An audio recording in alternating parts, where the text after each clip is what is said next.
Welcome back to the JMC. What's going on, YouTube people? This is the Football Talk podcast. What are you guys saying? All good. All Yeah, good, good, man. good, good. You guys are happy with the results that happened over the weekend? Yeah, of course we won. No, Happy with the result, but that's all there is to be happy about. we go away with murder. That's what I can say.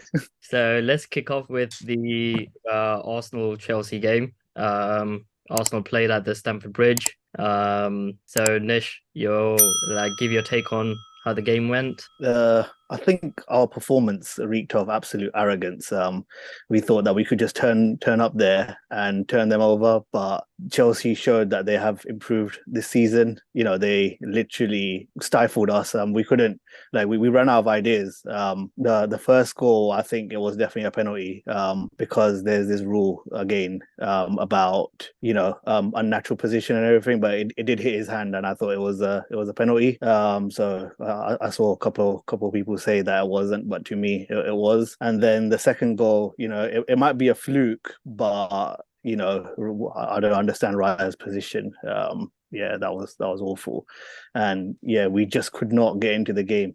Everyone was awful. I can't single out a single good player. But I think Chelsea made us look bad as well. They played really good, and then as soon as their goalkeeper made the mistake, yeah, it was all us. We had a lifeline and we got back into the game, and as soon as we scored the second goal, I was just like, yeah, just take the point from Stamford Bridge and run. Like literally, like this is the worst performance ever. But we got saved by their goalkeeper. So yeah, just take the point and run. So awful performance, but I'll take the point in the end. There's a couple, It's just bad. there's a couple of big talking points that we should discuss as a panel. You mentioned briefly about the handball, like we Mm. got your view on it. But what was your view on that type of handball that happened with Saliba? Like, do you think that was kind of fair, a bit harsh? Because it hit, I can't remember who it hit. He hit one of the Chelsea players, and Um, Saliba was literally less than a feet away from that. So he hit the head of that guy, and It was Mudrik. yeah, yeah. Mudrik, and he Mudrik hit, headed it. and he For me, hit. for me, in the rules, it's definitely a penalty.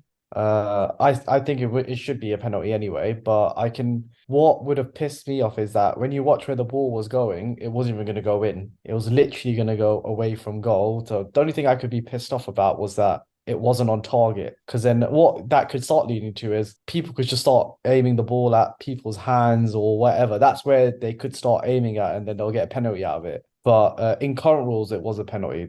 That's there's no debate about that, I don't think. Yeah, that's the thing. According to the rules, it is a pen. Like when you're jumping like that, obviously your hands are going to be flapping about. So in an ideal world, it's not a penalty. But according to the rules that the Premier League have on the official website, or whatnot, it is a penalty. So you just have to go along with it. I think the problem is the rule rather than the actual decision. It's one of the few times where you can't argue with what the decision was made. It's more the actual rule and how it's been interpreted. So it's one of those. And you'd be fuming if it was given against you because of the distance and you're trying to jump on ball. You're gonna naturally your body's naturally going to be there to get you in that position. So then, as Mitt said, it's sort of one of those things that teams can target now. So there needs to be a rethink on the actual rule so that it's not too balanced towards the attackers because right now it's skewed towards the attacker. They're going to get most of the decisions. There's no real balance really. Yeah, the ball was going in, then I would say that's a pen. If it was going wide and VAR can see that, then I'll be like, yeah, it's not a pen. They don't deserve to have a penalty kick because the ball was never going to go in. So it says here on the Premier League website that in order for it to be a handball, basically it needs to be a deliberate act of handball. That's one of the rules. And the second rule is basically handball before scoring, which is basically if your arms are in an unnatural position to make your body more bigger, it will be considered as a handball. So that comes on the second part. I think the second part of the rule needs to change a bit because sometimes it's given, sometimes it's not given. Like it happened against Arsenal against Spurs. I can't remember who it was now, but it hit the arm and we didn't get a penalty for that when we should have. And like the rule, it's got to be consistent. Like it's got to be clear. Like for me, that according to the law, it is a penalty, but it's not a fair type of law because a lot of people could literally just kick the ball in someone's arm. I think Mitt mentioned that earlier. Like players could take advantage of that. They do need to change that law because it's not fair. It's not. Yeah. Now the second big talking point we need to discuss is, did Arsenal deserve a penalty when that clown went flying, Sanchez went flying into Jesus? So this was a similar incident to what we saw with Onana against Wolves earlier in the first game of the season. And then the officials came out and apologized to Wolves, saying they made an incorrect decision. But clearly, same thing happened again, same result. So basically, for me, it seems like the Premier League referees are not learning from their mistakes. They're coming out apologizing, but they don't care. That's how it's coming off, and it's just basically showing that they're arrogant, like they can do what they want. It's starting to we're starting to see referees making more decisions and affecting the game outcomes more than it has ever done before. That's what it seems like. So from your point of view, was that a penalty? Yeah, the Sanchez one on Jesus was 100% a penalty because he didn't even get the ball. He just whacked him in the face. If he did that outside, it would be considered an assault. So he just came in. It is. He just punched him in the face, like literally. Like he didn't even claim the ball. He just literally whacked him in the face, and he didn't get the ball. So they didn't even look at VAR. It was like, oh, that's it. So yeah, I thought that was a penalty, but I'm just immune to these decisions now. I'm just like, whatever. Yeah, I agree with this. It's something that belongs in a WWE ring than it was something that belonged in the Premier League. So it was a stonewall penalty. I don't understand what VAR was doing in that decision, why they didn't intervene, why they didn't, get the referee to go up to the monitor to have a look at it. It's all a bit bizarre. Again, it comes down to accountability. There's no one when it comes to the referees in this country. There is no accountability. They're just left to it. They'll give you an apology. Done. Well, because I didn't even watch the game. I watched Match of the Day. They didn't even show that on there. Did they not? Of course, of course. Did they not show that? No. Did he get the ball? No. He just Nah. flattened him and took him out. He did a Just- Superman punch. That's what he did. He literally just punched him. Like literally came for the ball and just punched Jesus in the face. And Jesus was knocked down for like 2 minutes. Yeah, then that should be a pen. Yeah, that to me was ridiculous. Like, I thought we were gonna get a penalty for that, but as soon as VAR basically they probably spent like 5 seconds on it and they carried on playing. But I don't think they looked at it. Like they just go up and played. They played the goal kick and they didn't even look at it. Yeah, all I heard It is was the it was like whatever. complete move on. That's it. I was like, yo, what's going on here? How is that another pen? Fucking Yeah, even Gary Neville was saying on commentary is like he could be in trouble here. And then when he didn't give a penalty, he's like, oh, like They should they really. What they should do. Did Neville make his sound like, ooh? Yeah, when we scored. What they should do to teams is give them reviews, maybe one or two a game that they can use where they can get a decision looked at by VAR, similar to how they do in other sports like tennis and cricket. Like you can get them to look at it if you've got the. Man's if watching you've- too much Wait, are cricket. they going to do this? Exactly, yeah. Go to DRS timer. Yeah, but I think it works in those sports. They get the decisions right. It's consistent. You're not getting many errors. The outcome isn't decided by a person's decision. It's based on merit. So I think something like that could work. It's getting to a point where corruption is showing. It can't be incompetency. Like seriously, it can't be, because they come out and rectify the mistakes and they show that they understand.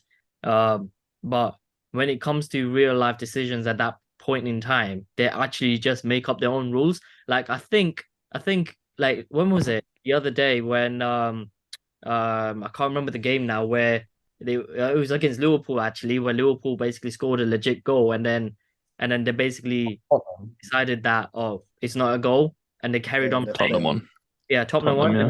And then so they basically made a rule there, and then they basically whenever they feel like it, like this happened with us against Arsenal, just Chelsea, where they got a penalty. We played for like what, good 90 seconds of the game, and then they went back and then gave a penalty. What's telling is that this doesn't happen in other countries. Maybe it does, and we're not aware of it. But from what I've seen is that it only happens here in England. It just shows the level of refereeing here. And a couple of years ago, like we didn't have a single referee at the World Cup, and even then Wenger called them out, and they were just laughing at him for calling him out. And it's not a single referee went to the World Cup, so it just shows the level of the referees that are here. It definitely is corruption because what they do is they make the rules so vague that when they do make a mistake, they can just bring out an excuse and say, oh, it can be the rules doesn't interpret, or they can interpret the rules how they want to see it. And so they've always got evidence to back themselves up. And so that way they don't even have to do anything to their referees. It just gets wrong. I think there's definitely some favorable decisions as well. So like if a home team is like playing and they don't get a decision, and then the next decision the crowd are on the referee's back, then he might crack under pressure and give it like that. So I think there's some favorable decisions like that could go. So if you're playing at Old Trafford or Stamford Bridge or Etihad, they could give the decision based on fans just screaming and shouting. So I think there could be that as well, and they shouldn't do that. They should be fair. I definitely think City are the most lucky ones. There's definitely something going along there. The referees seem to favor them the most compared to any other team. The thing is that City don't get many decisions going against them. That's something that we do see. Like we've seen a fair few happening to Brighton, Arsenal, Liverpool, United as well to an extent. But it seems like Manchester's team do get away with fair few. Like Man City definitely get away with a lot.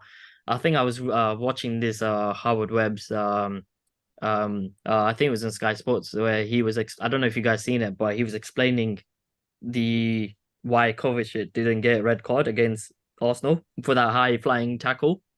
And Howard Webb was basically this is the head of the referee for the Premier League, and he was literally just saying, like, he contradicted himself within that one sentence. He said that another day this would have been a red card. I'm talking about the first tackle that he did, and he literally said that it would have been a red card on another day, but because of the magnitude of the match, the referee had decided to keep it at 11 versus 11 for entertainment purposes. That's literally what he said. Now, is that fair? That's not a legit reason to not send someone off. That's literally you're not here to entertain. You're here to play a competitive match. I also remember like an old referee. I can't remember his name, but he said that every time he used to go to like Old Trafford, like all the referee and the association used to be scared of Fergie. Like after the games, he would go into the room and literally just hairdryer them. So before the match, they would like be shitting themselves. And he actually said that. So there's that as well. I don't know how Fergie got away with that, but yeah, I think he just used to run things. I can't remember which referee it was. So yeah. I can't remember, but I know what you're talking about because I heard the same thing. Like Fergie used to like hairdryer treatment to the referee, so they would be shit scared, and they used to get away with a lot away. And then also that's why they call it the Fergie time, because they purposefully let the game go on longer just so that United can score a goal right at the end. So Bav, did you watch the game? What was your thoughts on that if you did? The Arsenal one. So I saw the game and I thought I think with Arsenal performance, it seemed a bit flat. I don't know if it was just the international break, so the team being away, for a period of 2 weeks, not really getting that cohesion. So I feel like it's a typical when you come back from international break, you're a bit flat. I think that had a lot to do with it.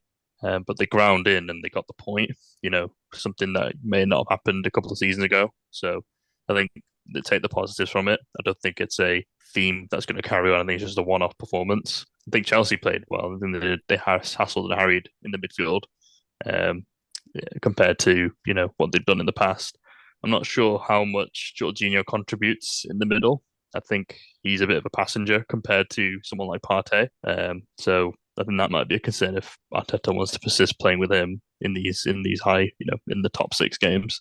But I think the positives are you got the point, you're still unbeaten, and you move on to the next one. Yeah, I'm not too sure why Arteta is being a clown for picking Jorginho over Partey when Partey was fit as well.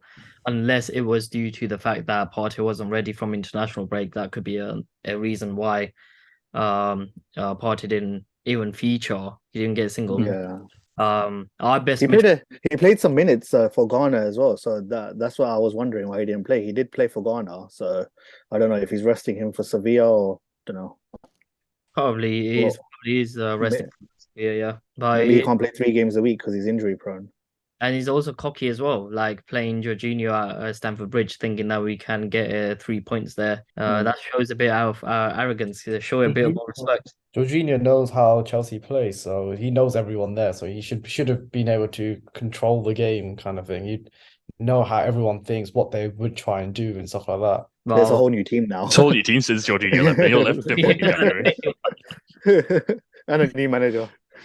But even for me, I think this whole season, Arsenal's defense have been strong, but attack looks so flat. it is very Even Yeah. even this that yesterday's game showed it. I think the only thing different was yesterday your defense wasn't that great. It didn't look great. But I think yeah, I don't know what's up. I think this whole season, I think there was only one game you've been comfortable in. Every other game you potentially wouldn't have won it. It was only because of either just your players have stronger mentalities now, but most of those games you could have drawn them. They were Yeah. all quite close games. Very tight games. Yeah, I reckon it's inconsistency of picking different teams because we've not had a settled team in the Premier League. I think that's why it comes down to because we've had players injured, different players playing, and he keeps switching. He's doing it do stupid experiments. Like in the first few games, the man was putting Partey as a right back. And he's just fucking Yeah. around with the team and stuff. Like, don't fuck around with what you already have. Like, just because you got Timber doesn't mean that you gotta basically go play Partey at right back. Um, and Jesus been injured, Martinelli's been injured, so he's basically like having different people playing in the team. So I think now everyone's fit. He should basically persist with the same type of team from the Premier League, and then rotate in the Champions League. That's what I think he should be doing. But yeah, he's still.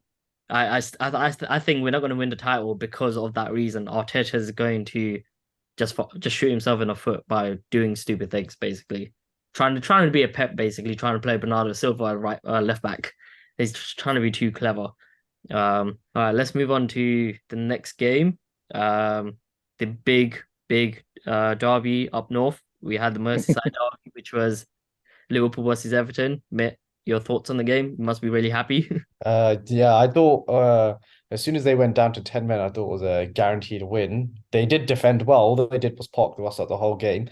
To be fair, again, Liverpool's the first 20 minutes we didn't play well. They could have been good. They could have gone ahead with the chances they had. I don't know why when we start off a game, it's just so flat, where it's just so slow. They've not been trying to do anything. And then our defense is just, I don't know what changes from the first 20 minutes to the last 70 minutes, where our defense just becomes stronger after that. But luckily, they didn't score this time. And then Ashley Young gets a red card. And again, another bad referee decision in the game where Kanate should have also been sent off too. So I guess that's the lock evening itself out. But anyway, even if he did get sent off, I still think we would have won the game without him.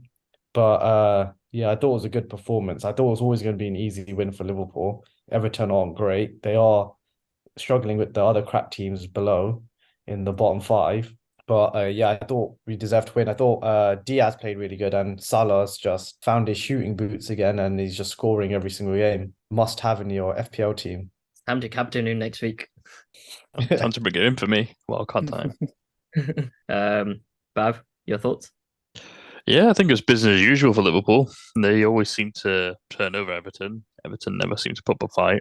I think once Ashley Young got sent off, which was deserved, I think it was, just a matter of time till Liverpool scored. I think the goals were always coming and they were quite, one was on a counter, one was a penalty. But other than that, I don't think Everton really troubled Liverpool at all. It's very much one-way traffic, I think. I think the only debatable thing was maybe the Konate decision, but that can go either way and it's subjective as they always say. Yeah, it's a standard Merseyside derby where Liverpool just roll over Everton. I wish our local rivals were as shit as Liverpool's local rivals because they always do them over. Apart from that one COVID season where Everton done the double over them, but yeah, it was a standard Liverpool against Everton. I did not see anything from Everton. They did do well defensively once they went down to 10 men. It was like a typical Sean Dyche performance, but Liverpool in the end had just too much firepower for them, and yeah, they were deserved winners. But Everton are shocking.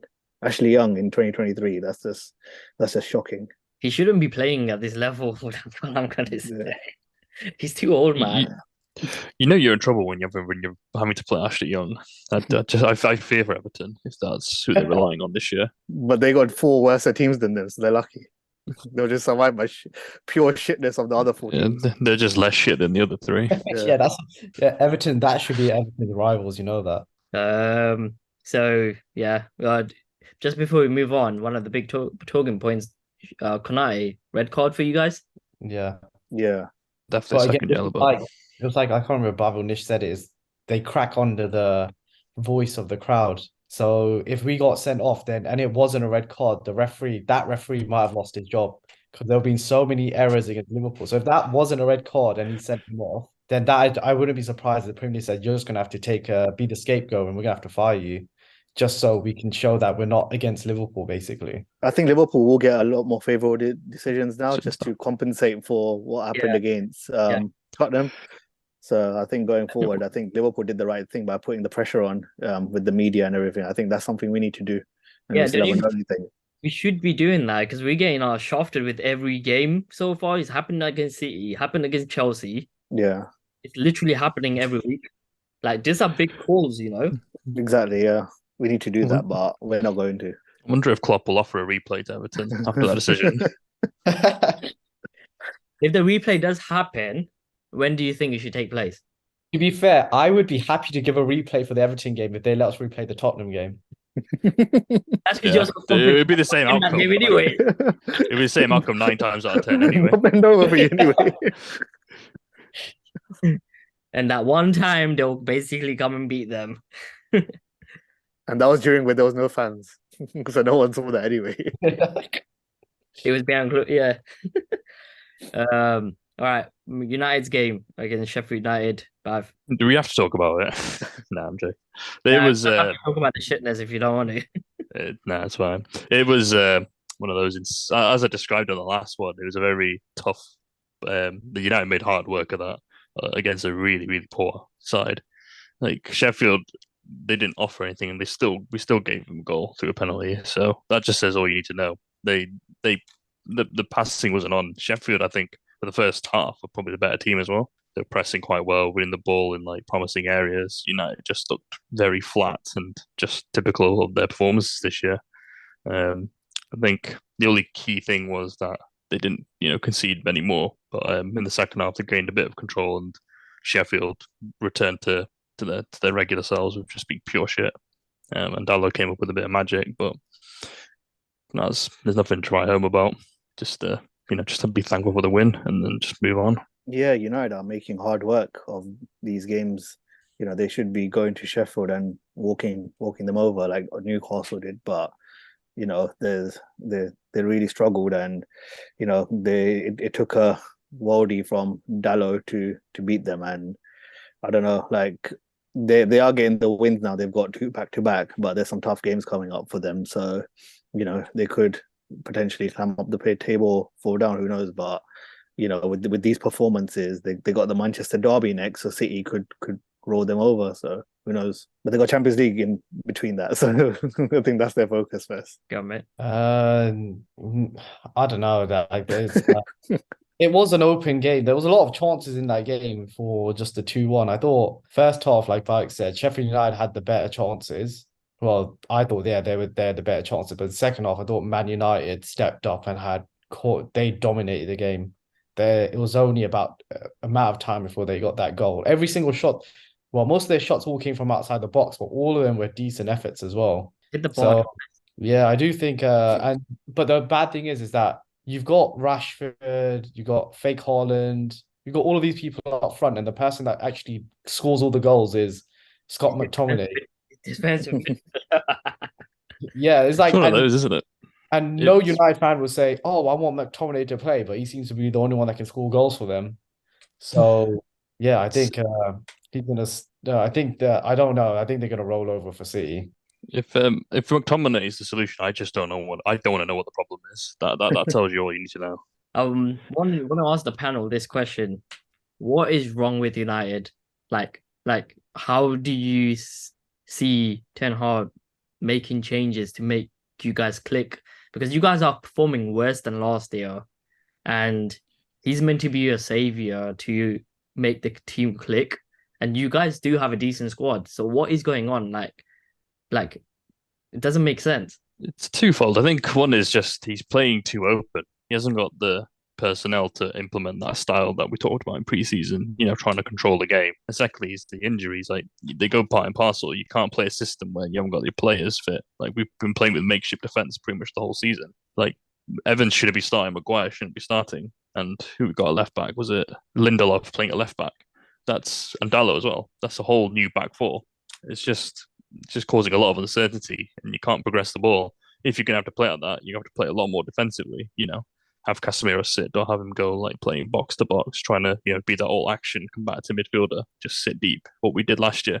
Last year we were getting results, but we were very defensive. You saw the amount of goals we got; it was very minimal, but we were getting the results. So he's gonna have to do that until he's got the players back. Is my take on it anyway.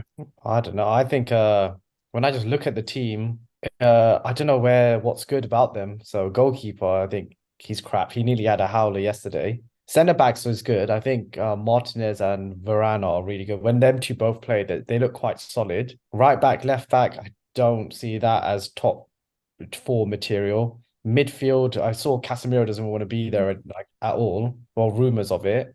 And then whoever else plays with him are just shit as well. And then front three, apart from Rashford, the other two are rubbish as well. I don't see it as a good squad at the moment. I think, and I don't see Ten Hag as a good manager either. So I think that everything's a problem within the team. I don't think it's just something that can be fixed. It needs even though they keep doing it, it's just following the same cycle. They get a new manager in, they replace the old 11 with the new 11. Mhm. The new 11 is just as bad as the old 11, and it's just so on. It just repeats that cycle over and over again. When then all the fans then go on, oh, it's Glazer, Glazer, Glazer. Even though all the training ground needs to be updated and stuff, at least they make transfers and stuff.